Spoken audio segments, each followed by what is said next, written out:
Give me a couple of songs that I can maybe do an intro to or an extra to, or what do you like to walk to the ring to? When people hear your voice, what do Oh you want to hear in the man, lead in? what I'm listening to right now is "Eat" by Jada Kiss. Love Okay. Jada Kiss. If you, I don't know if you're familiar with him, man, but one of the great rappers from the '90s. They literally don't make rap like that anymore. But You know when what? people say that, I'm gonna find you some vintage. I'm gonna like some find you stuff some from the vintage.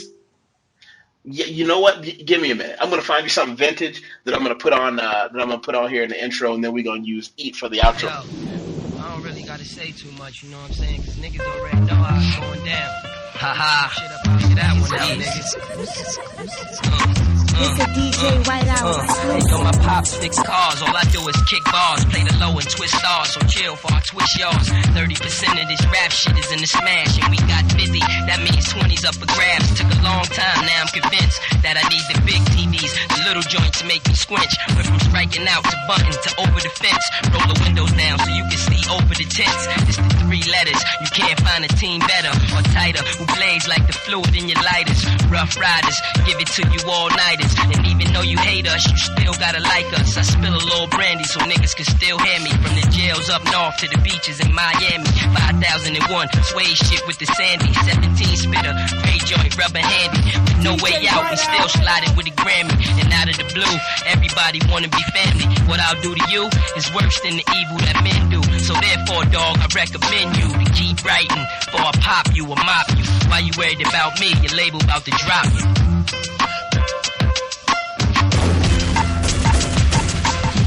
Let's give them something to talk about. Something to talk about. Let's give them something to figure out. Yo, we gon' be like white men. We go off and get too paid. Thirsty niggas get their chest full of Kool-Aid. Practice makes perfect. That's why I smoke and listen to big first shit before I write verses. In a minute you gon' really hate me, cause your dope can't eliminate me. Flow don't intimidate me. I love kissing tracks, licking gats, even though I'm signed, still flipping packs. When I'm not kicking back, where I'm at, like where you at, shit is happening. Niggas rocking on, homicide and bike accidents. Takes a lot just to get a little. That's why when I'm finished with the top, I'm gon' land in the middle. Always gon' be able to flip. Question is, when it's all said and done, what I'ma be flipping with? The new Benz or 100 new fake friends? Spinning 2 for the frames, number 5 for the lens. Let y'all act it, I'ma stack it. Just talk shit and back it, and still be on a higher bracket.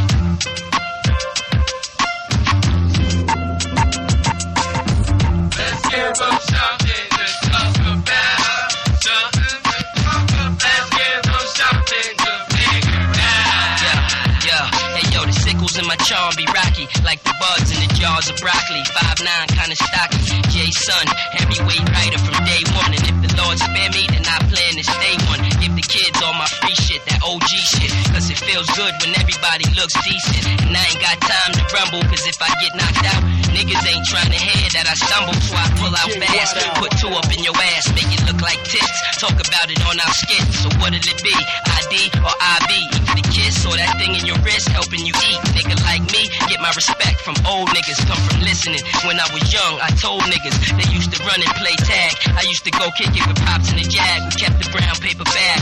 Who everybody used to think his son was a fag, cause his pants never sagged and he rocked the blonde shag. Couple weeks kicking it, messing with Pops. Come to find out that he was running the whole block. The moral of the story is listen, cause if you had them chips that you talked about, you wouldn't be riffing. Y'all just having fun with it, whereas we Good evening. run with it. Hey, what's going on, man? All right, I'm gonna let you know the mic is hot right now. Right off the jump. All right. No warning, no lube, just hey, here it is. No, that's cool, man. We're always talking about whenever we do shows or whenever I'm on somebody's cast, we're like, save the good stuff for the cast. And I figure if we just start out like this, this is a nice, efficient way to just capture all the goodness. Well, I've been doing this. Excuse me. I'm actually closing a window in my apartment. I'm fortunate that technology has put me in a position, or us in a position, to have absolutely no technical know-how at all. Like, I can produce content. I can't even type. People look at my readings, and I explain to them I exclusively use voice to text.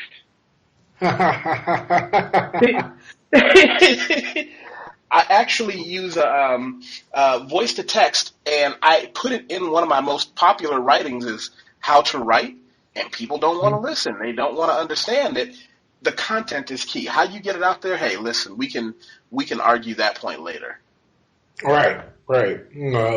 Everyone's like, are you going to start a podcast? Are you going to put your book in audio format? And I'm like, to be honest with you, I really like I just happen to like writing. It really doesn't matter how it gets out there as long as people get it. So that makes sense. Bingo. That's exactly it. So for the record, you don't plan on doing any kind of podcasting? Well, right now, me and my buddy, Cam Awesome, I feel so weird saying that that's his real name. He wouldn't change his name. When I met him, he was not Cam Awesome. But me and my buddy Cam Awesome, who's going to go down in history, is the most decorated amateur heavyweight in the United States boxing history. We've been doing a podcast weekly through a distributor that he works with. He thought after I was a guest on his show that we would work well together. And I like Cam. He's probably one of two boxers, and that's pushing it. But definitely one of two boxers probably that I've met over the past 10 years. I was like, this guy will be a friend. I mean, I get along with all of them, and I have the utmost respect. And any one of them can sit at my dinner table. And in terms of like, hey man, what you doing? Like that kind of dude, yeah. We get along well, so this has been a really good venture. But in terms of like what I'm naturally best at, I'm probably not bad at speaking. I think I talk well. It's always been like a childhood dream of mine to like put words out there and have people read them. And fortunately, we live in an era where the technology allows that to happen, and I don't have to wait for a gatekeeper to say, "Here you go, I want to publish you." I go out there and put my own stuff out. Well, the concept of a gatekeeper has been pretty much eliminated. I mean, right. I don't know of anyone. There are very few industries that you can't break into by force right now. Right, and it's like it's funny. Like me and my girl have this discussion all the time about, and it's just an imaginary one. It's the kind of thing you have when you've been with somebody for 4 years plus. Like if we have kids, what would I say if they wanted to major in English? And I would say, well, they could do it, but before they do, they better have published 2 books of their own, right, and put them online. And I was just talking to somebody, right? Because now it's no longer just what's your credential. Like it's like what can you do? What can you show me? Like if a person wants to see what I can do, I can show them with the writing. I can show them with my affiliates. I can show them with videos of my tutoring and my working out problems in videos. Like, people can see what you can do. No, you don't have to take my word that I can speak. Now there's a video that goes, I have spoken, So now it's very much, and I don't remember whose book I was reading when they said this, but the concept of a resume is very soon about to die, at least in the traditional, here's what I've done, take my word for it. Now everyone is capable of showing a project that they've worked on that exists somewhere on the internet, or the video of them, or speaking of somewhere of them, or a sample of their writing independent. And it's like, if you're not even doing that, then you're going to get smoked by somebody who already is. I was just advising a buddy of mine who wants to move up in the insurance industry. I know nothing about the insurance industry. I know a lot about human performance and how people are ranked and rated in anything where where it's effectively zero sum. And I was like, dude, if you want to stand out, you should start a blog about your insurance and what you're learning about insurance in terms of the math and how people behave. Yeah. Whether he does it or not is, who knows? It's interesting that you say that, and, everything in the world right now, networking is everything, and it's not a dirty word. If he's a friend of yours, tell him to call me. I have a 10-year successful career previous to what I do now as an insurance agent. Oh, no kidding. Yeah, that was one of the first areas that I put my my skills to work. I had a very successful career with life insurance, mutual funds, and I left not because I was forced out of the business. I just wanted to do a few other things. Okay. Now if I remember right, and don't shoot me if I get this wrong, are you in Brazil? I'm in Sao Paulo, Brazil right now, and I don't blame you for not remembering because I go to a lot of places. I probably... I just remember that, that sticks out to me because before we were trying to link up and do the show and the cast, I remember thinking, man, this is a brother in Brazil, man. Hold up. That's got to be great. What is that like? Like, I mean, down there. Well, Brazil is a country that is often described as perpetually on the verge of greatness. It is almost awesome every possible way, but like every country, they have their own internal issues to deal with. For example, they're dealing with an issue here where they had an unparalleled corruption scandal that broke out, implicating all aspects of government. Presidential level, right? Well, oh yeah, it was from the top down, all over, regardless of any political affiliation. Everyone was dirty. So the country, the average countryman, absolutely wants to root out corruption, but it's the Lance Armstrong effect. Do you remember when Lance Armstrong got caught doping? And they had to go like 5 or 6 places down the line. No, I think it was like 12. Right, but so even more to find someone who wasn't doping. Exactly. As a matter of fact, there was a writer who decided to take a different route, and he interviewed the last man on the team, the 13th man, the man who was never going to come in first. His job was totally support. And they asked him how rampant was steroids, and he looked at the guy and said, I don't think you understand. For me to even keep my job as the least talented member of the team, it was impossible for me not to take steroids as well. Now, this is a guy, he's got nothing to lose. Right. Absolutely nothing to lose. He made it very clear. Now, me personally, you and I are going to have very different perspectives on this because you're a professional fighter, correct? Right. Okay, see, I am an amateur Brazilian jiu-jitsu player, and you're a professional fighter. The difference is, when I turned 35, I started regularly supplementing my testosterone with testosterone propionate. And I can tell you, best decision I made in my adult life. You can't do that as a professional fighter. Well, as far as I understand what, USADA and WADA, all these organizations that they attempt to keep boxing clean, but that's another topic. As far as I know, your testosterone has to test within a limit, and you get something called a therapeutic use exemption. You can do that in boxing still? Huh? You can do that in boxing? Yeah, you can get a therapeutic use exemption. I mean, you can't show up on what do we think, like Trent or something like that. But well, can you explain that to the listeners though? What you just said? Oh, you okay? So a therapeutic use exemption. There are certain drugs that you can use that do have that have a performance enhancing effect, but they're also medicinal. For example, prednisone is a steroid. The albuterol that they use in an inhaler. I mean, these will give you a legitimate advantage. So the question is, if you test for those, are you cheating or are you just trying to stay alive? Well, if you got asthma, you're trying to stay alive. It just so happens that you also going to have a bit of an advantage. So you know what? I remember there was somebody that got caught. His corner man did something with a towel, and they let him use an albuterol inhaler.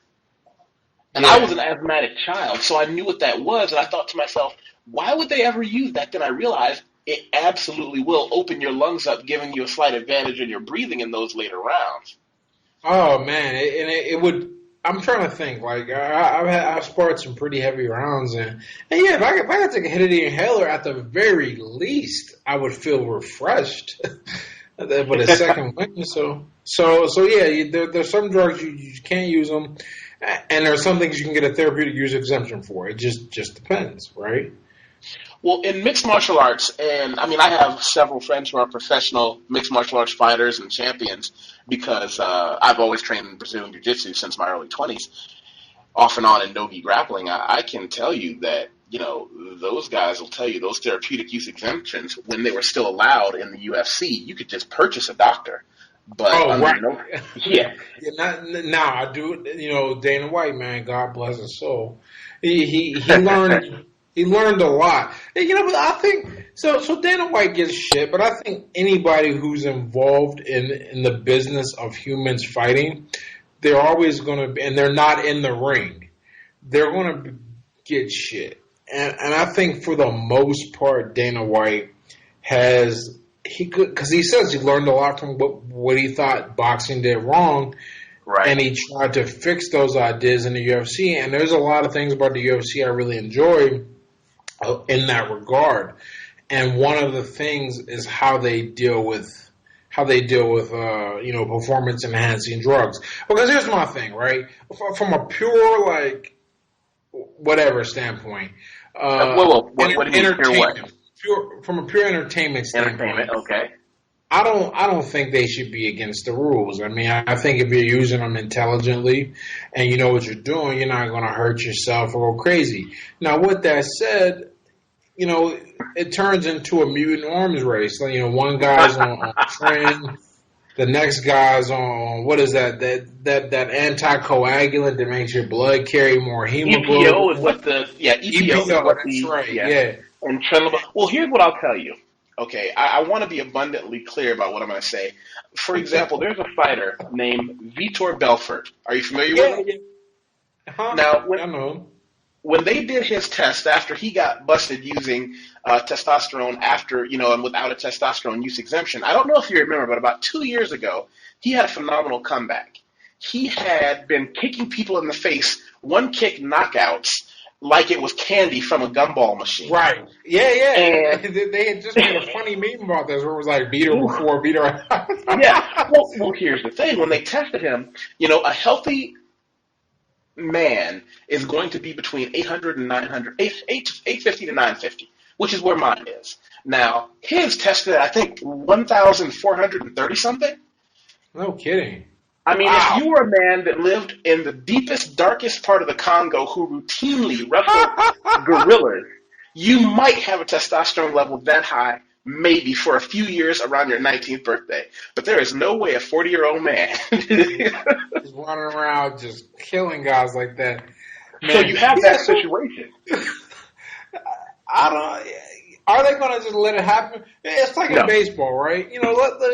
When there was the big home run derby thing between McGuire and Sosa, and everybody's juicing, right? But look how much interest that brought to baseball. Man, they don't want to clean the steroids up. There's more money. There's more money because people want to see the biggest, strongest members of the species doing what they do best. That's what we're paying for. We don't care if you're using it. But here's the problem, and I'm not going to tell you anybody really cares, but the professed reason, and I can understand this, is what the professionals do, the college and high school emulate. When you have kids who are now saying, okay, I'm not going to wait until I'm a professional baseball player, you're going to have that kid and his dad saying, well, what if I get my 18-year-old on a cycle of clenbuterol and testosterone propionate for the last year of his high school career? Because he's going to need it when he becomes a professional. Now you've got people ingesting those things during their formative years, and it just, and then get all twisted up. No, you're right. It's a slippery slope, and I'll be the first.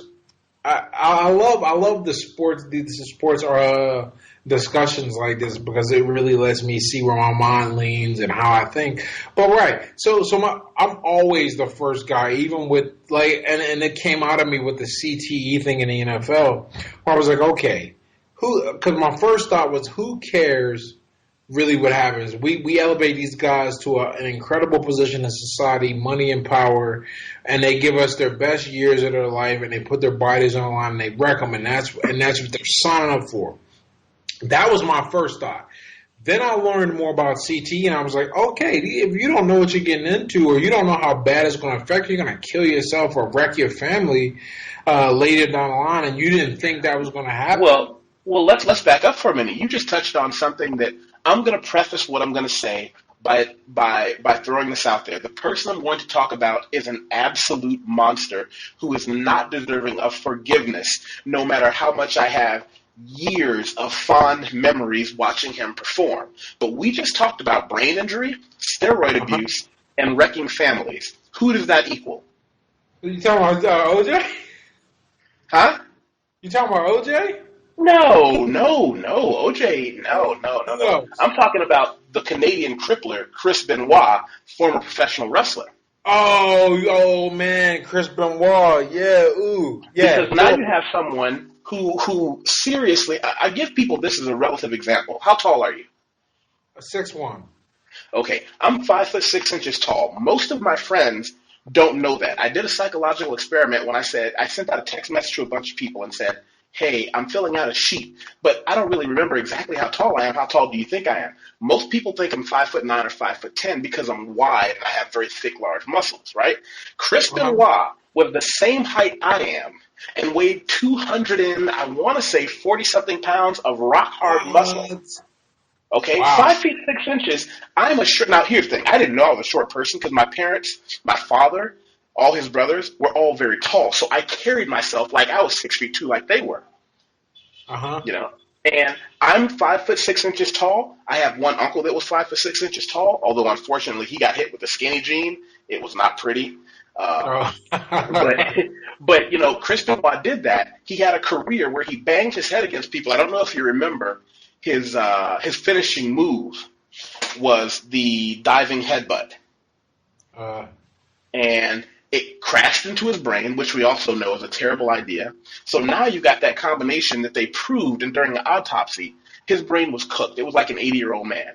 Steroids combined with trauma, and then he went on to murder his innocent child, his innocent wife, then commit suicide. This is what happens when you have unregulated rampant steroid abuse.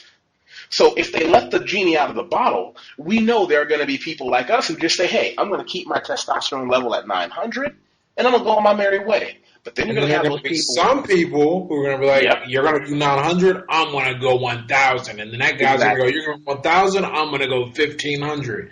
Right, so it turns into this mutant arms race. And pretty soon everybody's killing their families and it turns into a mess. And that's a terrible thing, but I mean that's why I'm glad that it's illegal. I mean, like I said, I was a 35-year-old man who went to the doctor, and you and I, being men who use their bodies, we know what it's like when your muscles don't quite feel the same way after a workout. My doctor said, "Oh, everything's normal. You're just getting a little older. Your testosterone's going down." And I said, "Fuck you. This is not normal for me. I'm not going to lay down." Now, don't get me wrong. Testosterone and steroids do not cheat death, but they cheat. You get an unfair advantage. My friend Ulysses Gomez, who's a professional fighter, he said, this is the difference. You can't have a 40-year-old man with 22 years of fighting experience with the body of a 22-year-old man. That just doesn't, I mean, that's such a ruthless advantage. Like Dan Henderson. Dan Henderson had a legal therapeutic use exemption in UFC, and I don't know if you watch his fights, but he was splitting people's faces open. Because he's a Henderson is a little before I got really into UFC. Okay. But I'll have to send you. I'm going to send some of his fights to you so you can see what I mean when I say he punched people and just rattled their head like a peanut in a tin can. But now, how do you reconcile? There are some things that really stood out about you that made me want to talk to you, but I'm going to give you the same intro questions that I give everybody that I talk to for the first time. And don't worry, they're not that hard. It's not a quiz. I wanted to know, first, tell us who you are, tell us what you do, and tell us what makes you amazing or awesome for the people who are listening who don't know as much about you as I've read. Okay, so I'm at Latimore, and I am currently a student. Right now, this is my life right now. I guess I'm a professional fighter, professional boxer. I got 10 years ring experience, 5 pro, 5 amateur. Won a bunch of fights as an amateur, 13 1-1 as a professional. Pursuing my physics degree, I got 1 semester of that left, and I run a blog, and I'm fairly active with that, and I published a book. I actually published a few books, but the one that I pride and work everything around is the one Not Caring What Other People Think.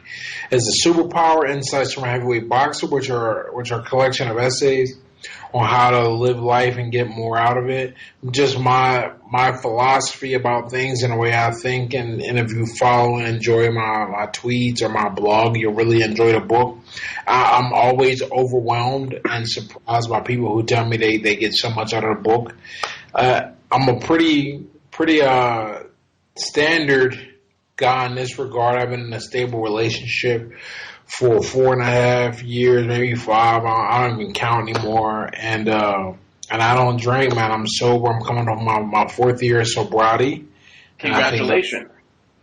Thank you. You know, because Is because it a I was. coincidence that you've been with one good woman for 4 years and you've been sober for 4 years? Is there a relationship between those two factors? That is not a coincidence, man. Because look, let me tell you something. When you drinking the way I was drinking and living the way I was living, as I always say, you're only going to come up on the law of large numbers so many times. You're only going to come on the right side of that. Pretty soon, all the dumb stuff you do is going to catch up to you. And one day, I had a revelation, man. I woke up. She was out of town, and I woke up and I was like, "This ain't going to happen anymore." Took myself to an AA meeting. Realized that I never went back to the AA meeting because it just wasn't. It's a different experience, and I think. Anybody who's gone through the sobriety path and has gone to an AA meeting, I think it's for some people. It's not for some people. It wasn't for me, but I haven't had any trouble not drinking, and that is not a coincidence because well, I mean, you're not out there living a lifestyle to chase women. That changes a lot of things, and when you're out there chasing girls, you're out there drinking and being a part of that lifestyle. Her personality matches mine so well, and I'm so happy. So I don't really like drinking is just not a part of how we enjoy life, and that's the other thing. I mean, and working and training to fight and finish school and writing. I mean, I just don't have time, and it just works because she just kind of follows my lead. I mean, I don't know who listens to the show, whatever. I'll get crucified, maybe not, maybe. But however, I think. I'm a big believer that however the man sets the tone for the behavior and the lifestyle of the relationship the woman is going to follow. So because I set a clear, clean example, it's very easy for her to set and follow a clear, clean example. If I was out in the streets 4 nights a week drinking, well, what could I say about her doing stupid, reckless shit too? And then we're both two stupid, reckless people that aren't going to stay together because our problems are going to overwhelm us. So it's really, is it a coincidence? Absolutely not. I'm happy I have now like if I woke up tomorrow and she was like, it's just not going to work out, I'm pretty sure I wouldn't go back to drinking because I built such a life around it, around sobriety, and there's so many things I just know and how to live and I really enjoy. But she definitely is a strong reason why I was like, yep. In fact, I sat down when I woke up. It was like 2:30 in the morning, believe it or not. I was like, okay, you got military, you got boxing, you got school, and you got this wonderful woman. Why are you still out here being a fool? Wait, you served in the military? Yeah, served the National Guard. Okay. Yeah, so that's one of the things that you said about setting the tone. When I was in my mid-30s, I started to become someone that a lot of younger men started to ask for advice because they would come to me with all these crazy ideas that they read and heard. And it's almost, I'll tell you this, you're 6'4", you have a six-pack. I've gotten close to that line straight down the middle when I dieted real hard, but I totally punked out. I like steak too much, but I've never been not fit in my adult life, but I found that a lot of people would come to me for advice because they would look at me and say, how is it that you have a beautiful woman or 3 sitting on your lap, but you're short, you don't have a six-pack, your family name isn't powerful, and you're not rich? So they felt comfortable saying, can you coach me? And it took me a while to figure out, why do they think I'm so special? Then I realized they think I'm not supposed to have those things. Exactly, man. You opened up a can of worms right there.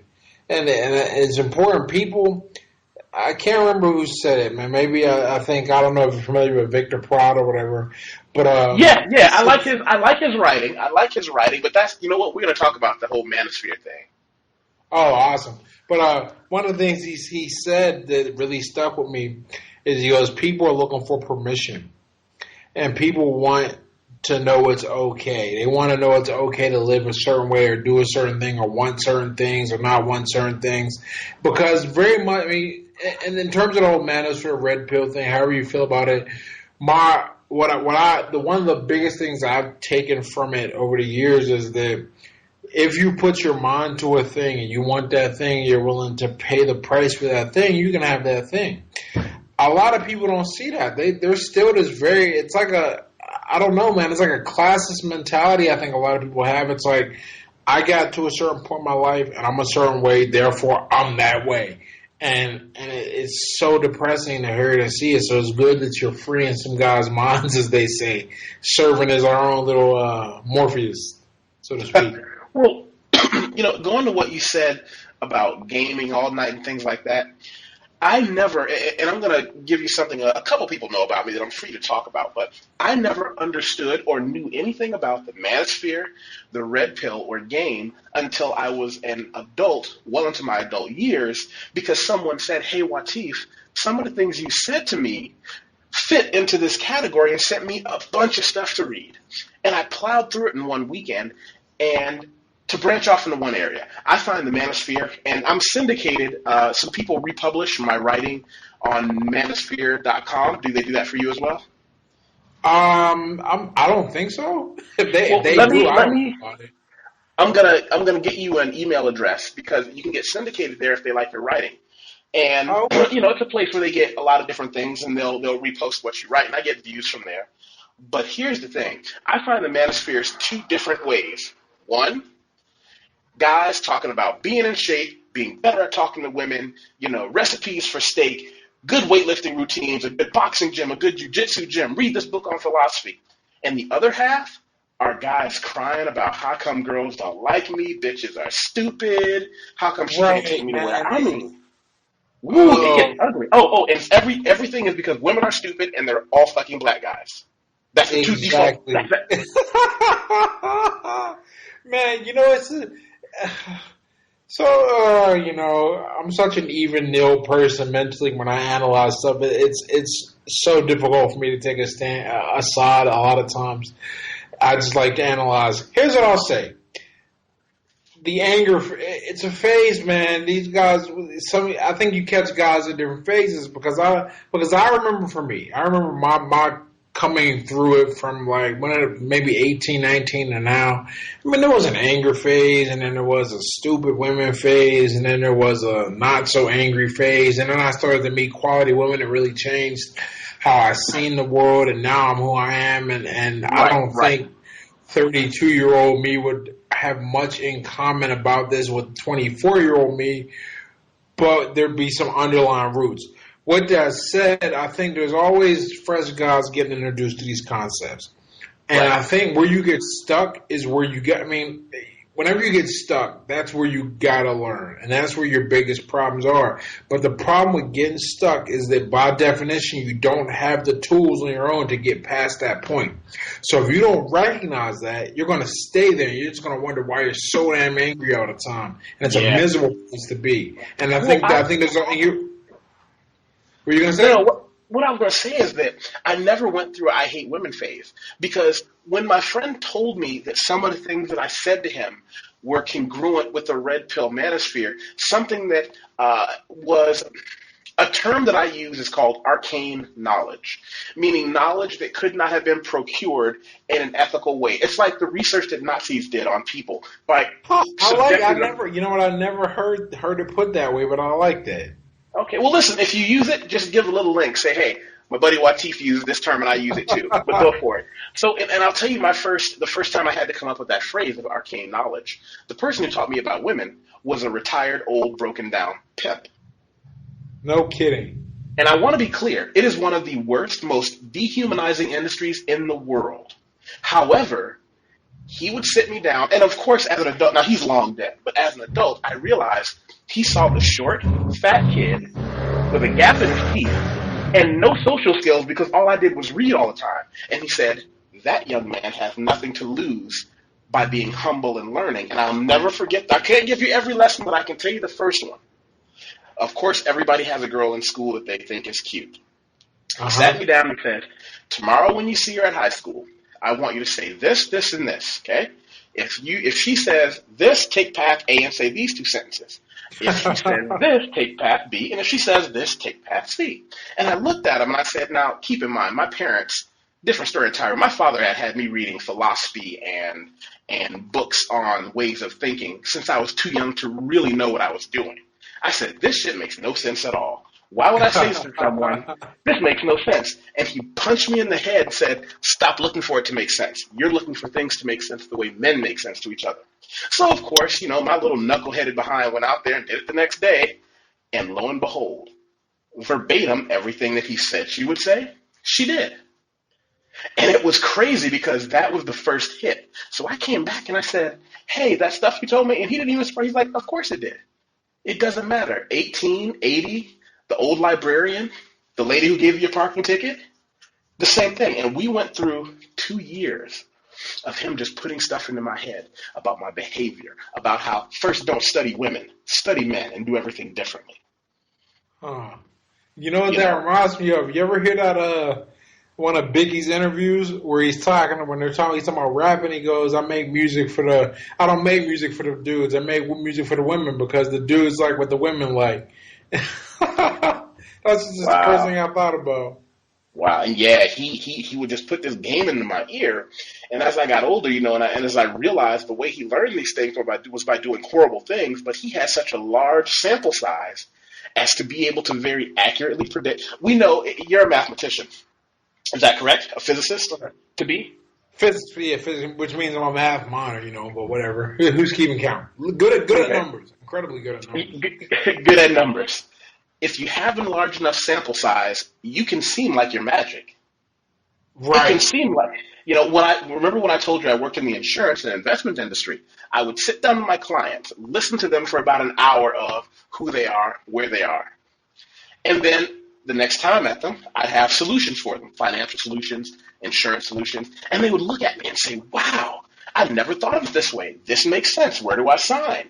And I would have to explain to them in humility. I would say, listen, I'm not smart, but I've dealt with hundreds of people at your age, your gender, your race, and your religion, so I have a large enough sample size to know what the problems you're probably looking at are and what they will be. Exactly. A larger sample size, the smaller the variance, man, and everything approaches the expected outcome. And that's the crazy part, is when you start applying it to life, it gets scary. It gets really scary because what you talk about travel in your writing, I've had the privilege of giving myself a huge experience all over the world, and I know a lot more people than most people do by huge standard deviations. I've met groups of people in every city, and I have huge social clusters because I do a lot of social organizations and social work. And I can tell you, it gets scary when you get to the point where you can go into a situation, talk to a few people, and not just tell you what one or two of them are going to do, but tell you how they're going to move as a group and then influence it. No kidding, man. Yeah, it really, it's one of those, it's just one of those crazy things in life. Like you said, the greater the sample size, the smaller the deviation? The greater the sample size, the smaller the variance between the samples. So let's say you expect the coin to be okay. Great, a coin is a perfect example. You flip a coin and you expect it 50-50, right? If you flip that coin 10 times, you might get 7 heads and 3 tails, and you're like, but that's not 50-50. But the more times you flip it, the greater the sample size of flips, the closer you approach the expected value, which is 50 heads and 50 tails. So by the time you flip it 5,000 times, maybe you have 2,499 heads and 2,001 tails, and now it looks a lot closer to what it should look like. So the larger the sample size, the more the expected value is approached in the population.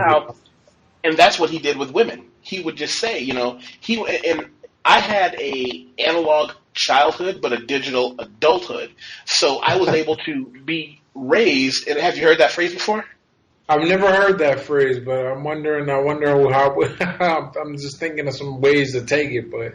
Well, at 40, I have the privilege of not being raised with Skype, Twitter, or Facebook. I had to go out there. Oh, right. So you did.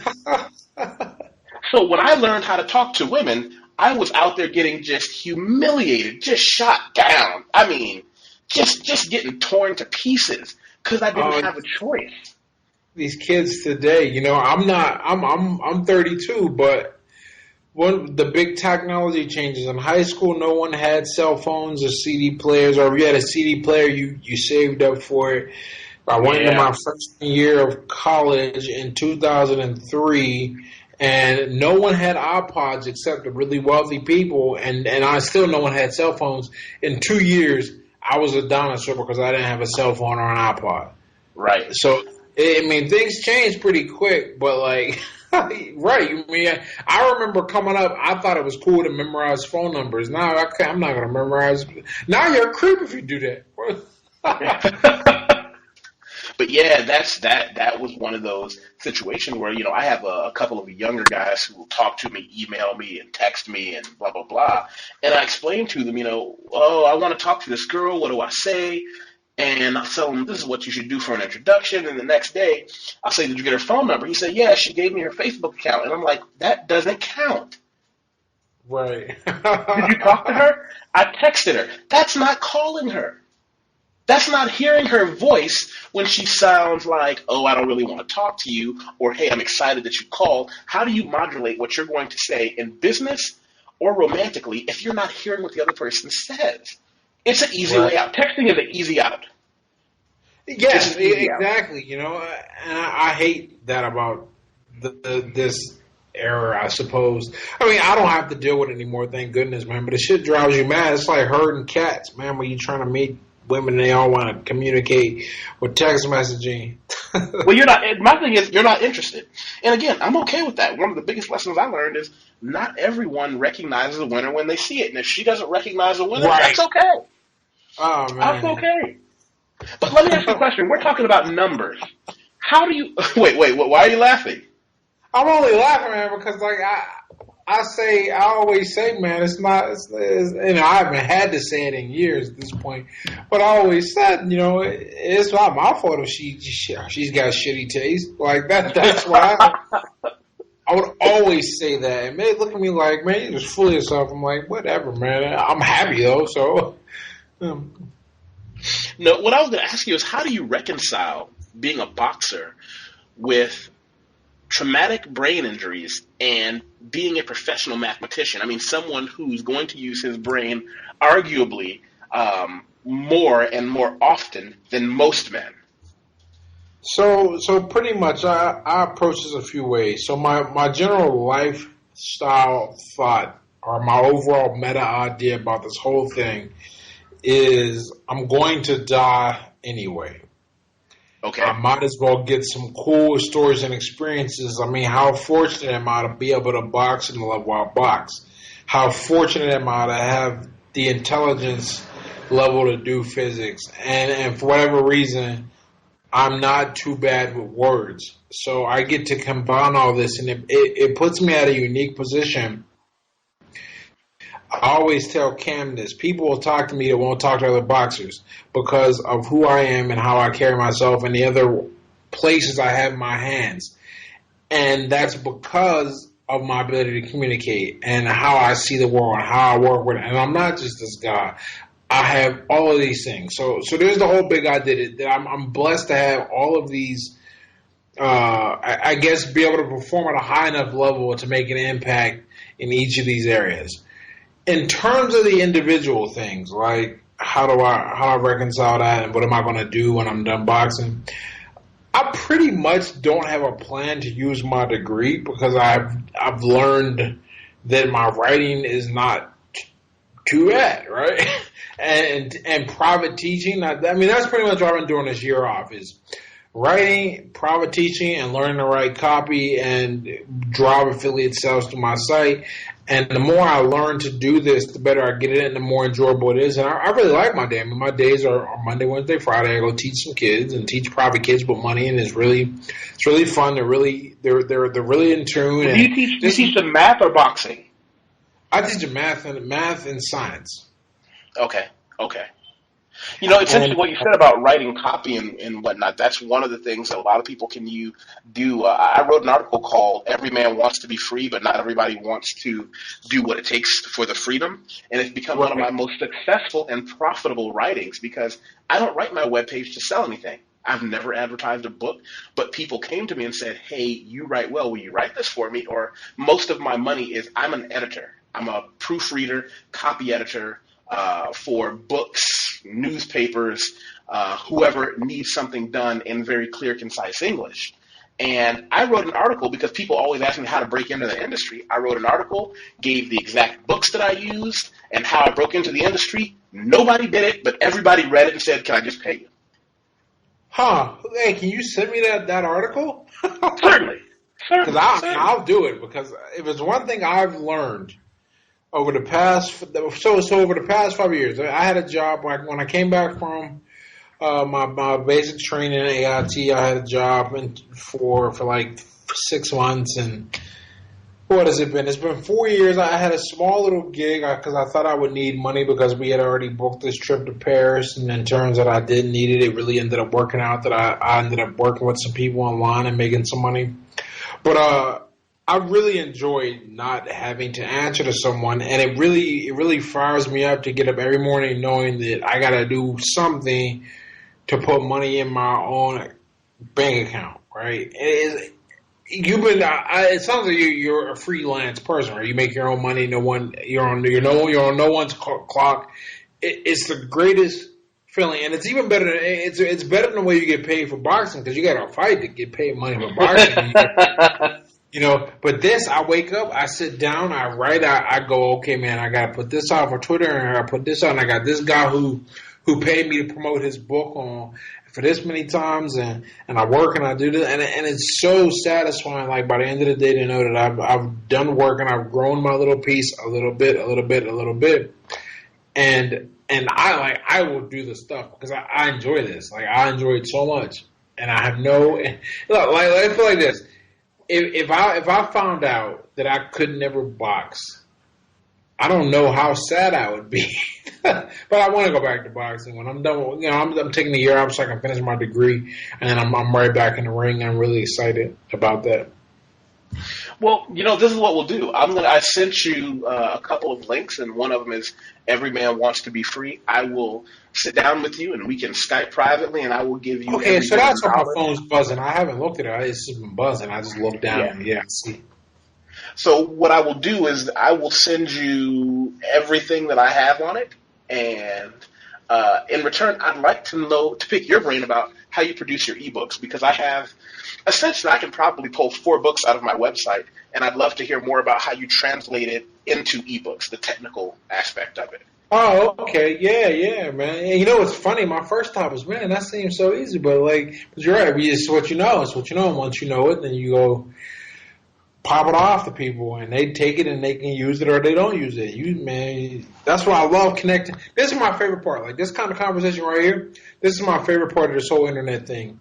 And this whole, sphere of influencers and Twitter people I come across is that you find other people who are incredibly like-minded, some further ahead than you, some behind you, whatever. There's always something to learn from somebody, and you just keep getting better, and you put another node in the network, and I love it, man. I love chats like this, man. Thank you for having me on the show, man. I'm so... Whoa, show is a bit pretentious, my friend. Let's not go that far. Oh. Show is a bit pretentious. You got viewers, man. You got viewers and listeners who get a lot of value out of your content. That's a show to me. Yeah, and I'm fortunate that I never did any of it for money. I do it because I like it. I have other things that I will do as a profession, but one of the reasons that I always hesitated when people would say, let me give you a couple $100 to put an advertisement on your website, I always said no, because I told them, I wrote something last week that you really enjoyed, but next week I'm going to piss you off. I have, for example, I didn't know until less than a year ago how big my viewership among women is, because I've never written anything for women. I write articles entitled "Why Men Are in Charge" or "Good Women Are Like Old T-Shirts," and but I started, but once it broke out, I had women saying, "Wow, you're really insightful," because they'll read the title and get angry about it, then they'll read it and say, "I made my husband." They'll make their husband read it, and that. But it's that whole, right from your heart, from your gut, from your balls, and just you wrote a few things that I really wanted to ask you about. I mean, you wrote some articles that I really enjoyed, and I wanted to go over a few points if you don't mind. Not necessarily to refute Of you, but course, just kind of, man. Of course. Whatever you, hey, I'm honored, man. Like I said, this really is my favorite part of the internet, stuff like this. I was talking to a friend who I sent your article to further press home the point. In one of your 30 for 30, number 6 and 7, you said never ruin a friendship over a relationship. But Yeah. one of the other things you said was something I had to repeat to a buddy of mine. I said, you said in the same vein, there are a few reasons to actually be friends with a friend's romantic partner. I have a lot of friends, 99% of them are men, and I can probably name on one hand the number of those men whose wife or girlfriend has a phone number in my phone. And even then, that's probably business. I don't even want to be in that situation. Exactly, man. But it's one of those things. I'm once again, I'm fortunate. I'm fortunate because I met good people, and maybe I got some restraint where I didn't think I had it, and I stopped drinking too. Which makes a difference. When people see you trying to clean shit up, they tend to be a little more forgiving. You learn a lot of things. I've learned a lot of things the hard way.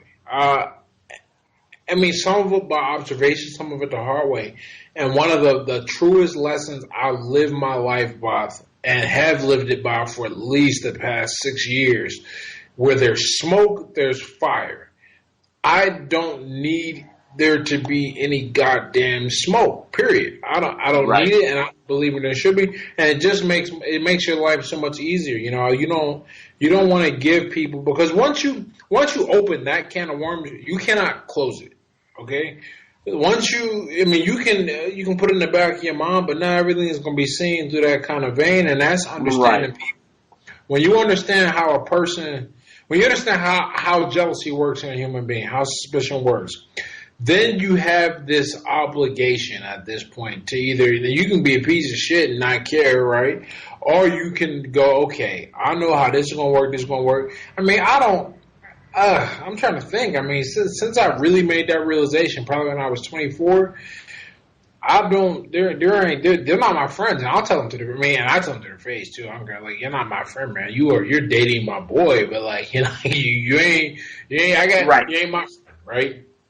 Well, here's the thing. When I was a much younger man, something happened to me more than once that I had to learn. And I actually had an older relative say I got out fairly easily and cleanly because I didn't understand that I'm not a jealous person. I might look at you and say, I want that, and then go figure out how to get it or ask you how to get it, even if it's say, how do I get a woman like that? But I've never understood jealousy because I haven't been jealous. But when you started to make yourself a better man, I'll tell you something that does happen, because I've always believed that women are never completely off the market, and there's nothing more disturbing than seeing someone else's girlfriend or wife, who's a friend of yours, look at you differently.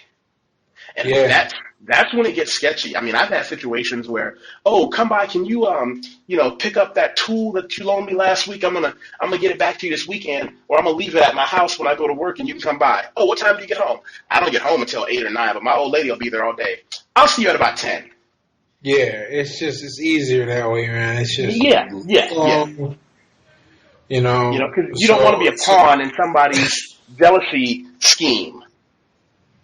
Yeah, exactly. And not only that, like I'm still a big believer in this, no matter what. I don't see my real close. I got 5. There's a group of friends, but there's like 5 people who like last Christmas I took my check for my fight and I bought them all like shit. Didn't spend anything on myself. But those are like 5 close homies, and I'm just not. I would rather, like, if I piss one of them off, I want to piss them off for like. Because we had a beef, not a beef about some girl or anything related to that. So, well, here's the thing: with men, at least we'll have the decency to try and kill each other, honestly and cleanly.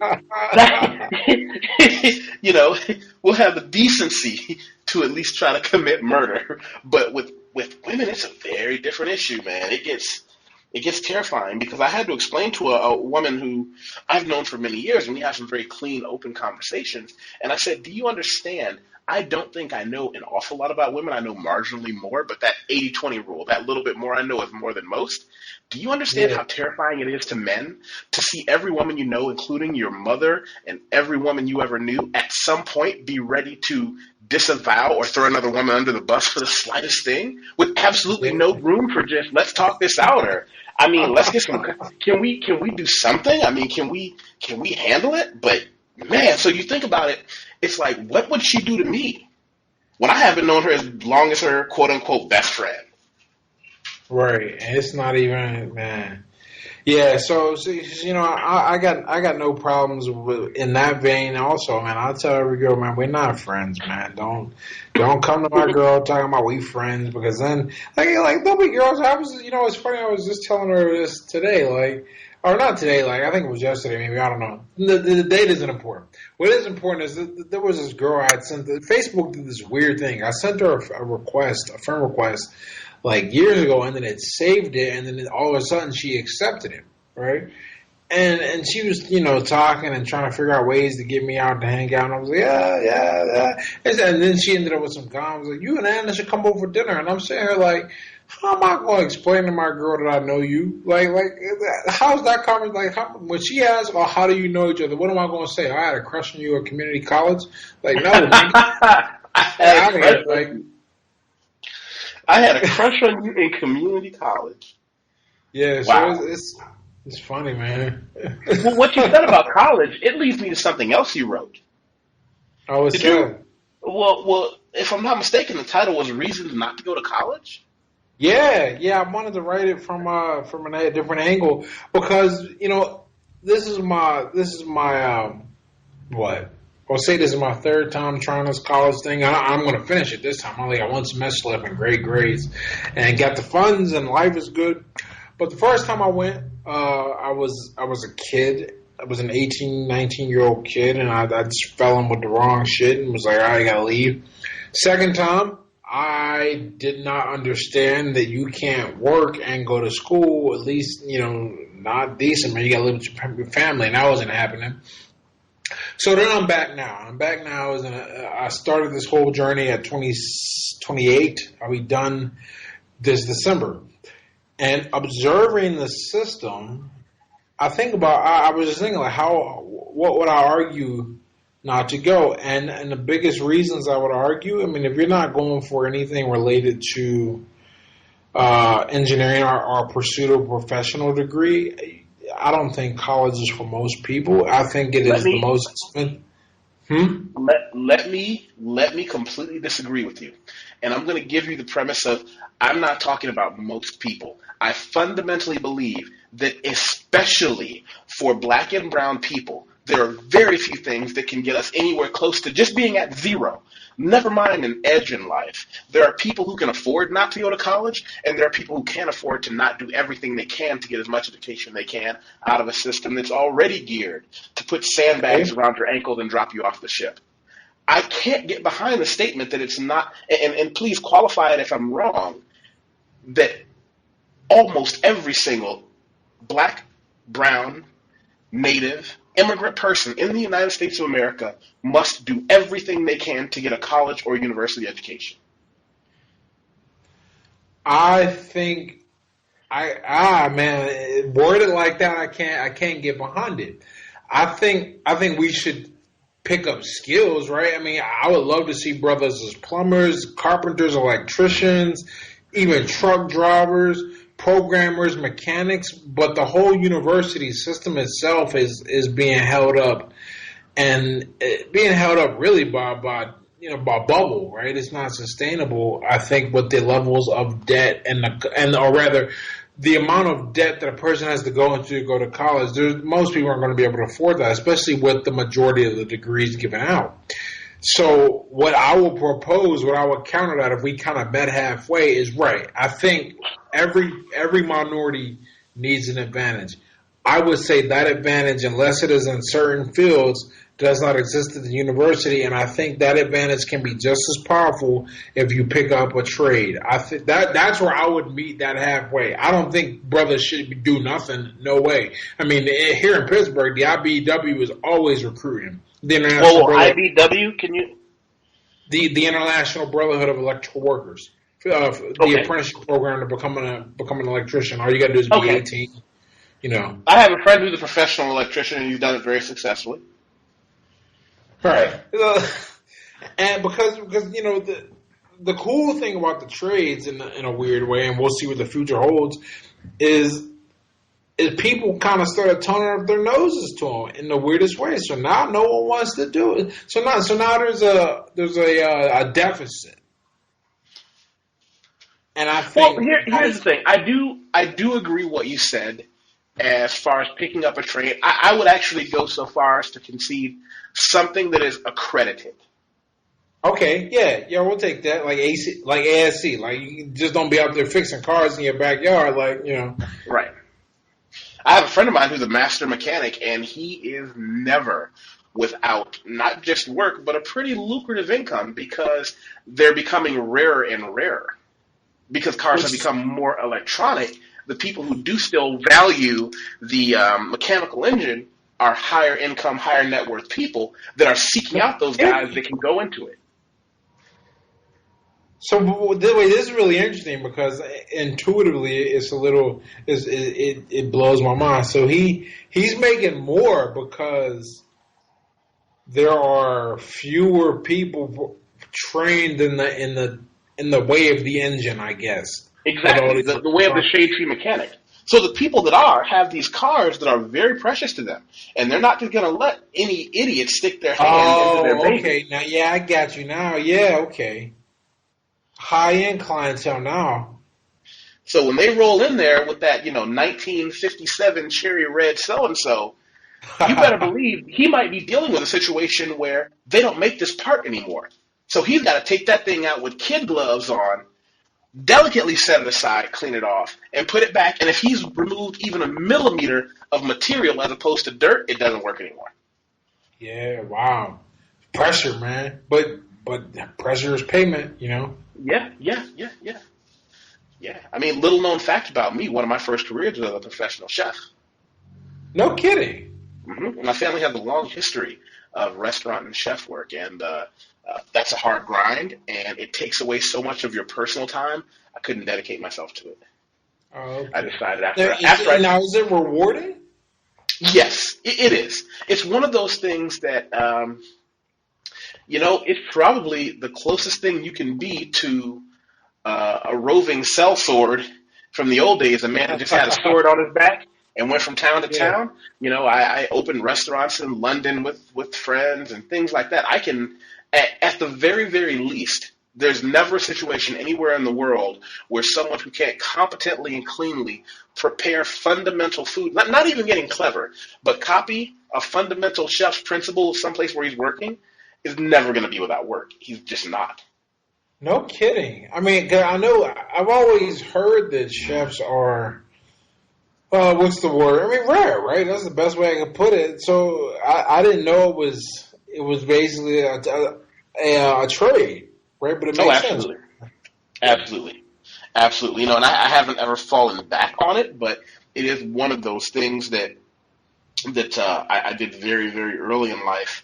And it was a great first choice. I went on to management that then led me into, some other things in life that took me to where I am now. And I'm fortunate that I had a very long, successful career working with money before I broke off and started traveling again and went back into my own.